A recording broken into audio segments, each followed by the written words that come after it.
we really believe in the power of incentives, and there's these hidden incentives that we try to avoid. One, we have seen, both of us, more than once, really decent people misbehave because they felt that there was a loyalty to their CEO to to deliver certain numbers, because the CEO went out and made a lot of forecasts about what the company would earn.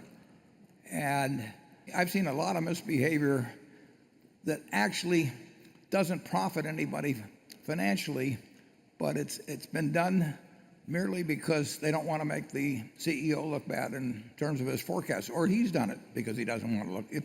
When they get their ego involved, people do things that they shouldn't do. And so we try to eliminate incentives that would cause people to misbehave, not only for financial rewards, but for ego satisfaction. And I think that's probably pretty unusual to even be considering that in the business, but we've seen enough so we do consider it.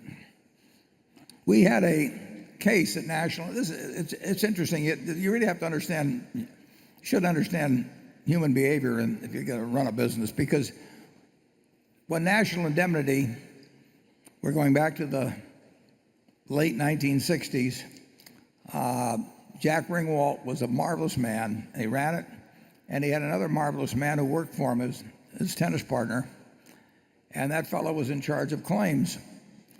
And when the claims man would come into Jack and say, I just received a claim for $25,000 or something for some long-haul truck or something, Jack would say, it was just his personality. He would start berating the fellow and saying, how can you do this to me? And these claims are killing me and all of that. And he was joking.